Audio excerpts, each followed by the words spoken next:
دوستوں، ملک شام جس کو آج کے دور میں سیریا کہا جاتا ہے، یہ دنیا کے سب سے پرانے دیشوں میں سے ایک دیش ہے۔ مذہب اسلام کے ساتھ بھی اس کا رشتہ بڑا ہی انوکھا ہے۔ آج کی ویڈیو میں ہم بتائیں گے کہ نبی کریم صلی اللہ علیہ وسلم نے سیریا کے متعلق کیا کیا پیشن گوئیاں کی تھیں، قیامت اور سیریا کا کیا کنیکشن ہے، قیامت سے پہلے سیریا میں کون کون سی نشانیاں ظاہر ہوں گی، یا پھر آلریڈی سیریا کی بربادی کے ذریعے کون کون سی نشانیاں ظاہر بھی ہو چکی ہیں۔ آخری دور میں سیریا کی بربادی کا باقی پوری مسلم دنیا پر بھی کیا اثر پڑے گا، کس طرح سے پورا علاقہ مسلمانوں کے ہاتھوں سے نکل کر یہودیوں کے ہاتھوں میں جائے گا۔ چلیے ان ساری چیزوں کو ڈیٹیل سے سمجھتے ہیں۔ پیارے دوستوں، ملک شام کو ایتہاسک طور پر نبیوں کی سرزمین مانا جاتا ہے۔ یہی وجہ ہے کہ سیریا کا مقام صرف اسلام کے اتہاس میں ہی اوپر نہیں ہے، بلکہ آپ یہودیوں اور عیسائیوں کے اتہاس پر نظر ڈالیں گے تو وہاں پر بھی اس کو بہت اہمیت دی جاتی ہے۔ جہاں تک معاملہ مسلمانوں کا ہے تو نبی کریم صلی اللہ علیہ وسلم نے اس علاقے کو فتح ہونے کی خوشخبری اپنی ظاہری زندگی میں ہی دے دی تھی، یعنی بتا دیا تھا کہ بہت جلدی ہی مسلمان اس طاقتور علاقے کو فتح کر لیں گے۔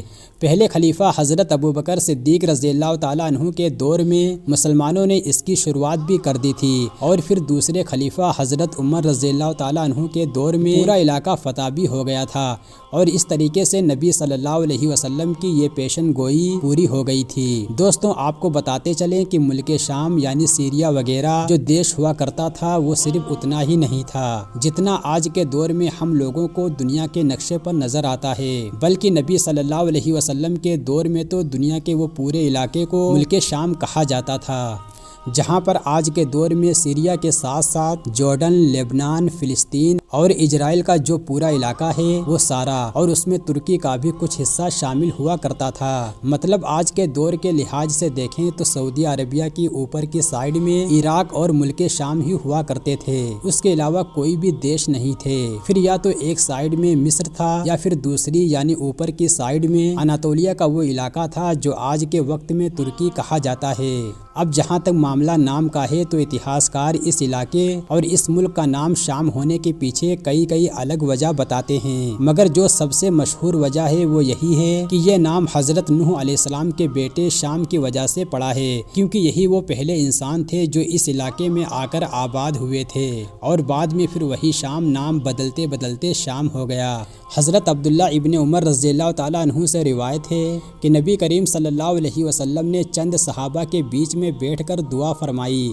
جس کا ترجمہ ہے، یا اللہ برکتیں نازل فرما ہمارے شام میں اور ہمارے یمن میں۔ وہاں پر بیٹھے ہوئے کچھ لوگوں نے عرض کیا اور ہمارے نجد میں بھی، لیکن نبی کریم صلی اللہ علیہ وسلم نے ان کو نظر انداز کر کے دوبارہ وہی دعا کی، یا اللہ برکتیں نازل فرما ہمارے شام میں اور ہمارے یمن میں۔ پھر دوبارہ سے ان لوگوں نے پھر یہی عرض کیا کہ ہمارے نجد میں بھی، تو اس پر نبی صلی اللہ علیہ وسلم نے فرمایا کہ یہاں پر زلزلے اور فتنے ہوں گے اور وہاں سے شیطان کا سینگ نکلے گا۔ آپ نے فرمایا، اے اللہ ہمارے شام کے مسلمانوں کے دین اور دنیا میں برکتیں نازل فرما۔ علماء اکرام مانتے ہیں کہ حدیث کے اندر یمن کے اوپر بھی جو شام کو فوقیت یعنی پرائیورٹی دی گئی ہے، اس کی وجہ شاید یہ ہوگی کہ شام ہی وہ خاص علاقہ تھا کہ جہاں پر فلسطین اور خاص طور سے بیت المقدس موجود ہے، اور اس کے علاوہ یہی وہ علاقہ ہے جہاں پر قیامت قائم ہوگی۔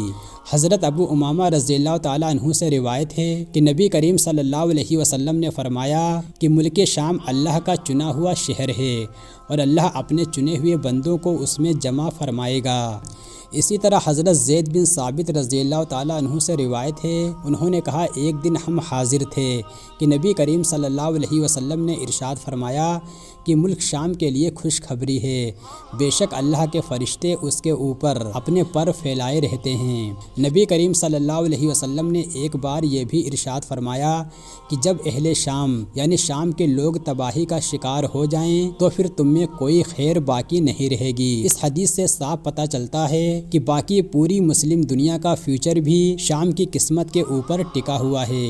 اور پچھلے کچھ سالوں سے شام کے ساتھ کیا ہو رہا ہے، شام کس حالات میں میں ہے، شام میں رہنے والے لوگوں کے اوپر کیا بیت رہی ہے، یہ سب کچھ آپ کے سامنے ہے۔ تو اسی لیے آج کے دور میں مڈل ایسٹ کے دوسرے علاقوں میں یا پھر مسلم دنیا کے کسی اور علاقوں میں بھی اگر جنگ وغیرہ چل رہی ہے، بربادی چل رہی ہے، مسلمانوں کا برا حال ہے، ان کی زمینوں پر دوسرے لوگوں کا قبضہ ہو رہا ہے، تو ان تمام چیزوں پر نظر ڈالتے ہوئے سیریا کو اگنور نہیں کیا جا سکتا۔ یہ ہو رہا ہے اور ہونا ہی تھا، بلکہ آگے اور بھی ہوگا اگر سیریا محفوظ نہیں رہا، کیونکہ یہ تو آپ کو پتہ ہی ہوگا کہ چاہے دجال کا فتنہ ہو، حضرت عیسیٰ علیہ السلام کا نزول ہو، سفیانی فتنے کا نکلنا ہو، میدان محشر کا قائم ہونا ہو، یا ایسی اور بھی قیامت کی بڑی بڑی نشانیاں ہیں جن کا کنیکشن ملک شام سے ہے۔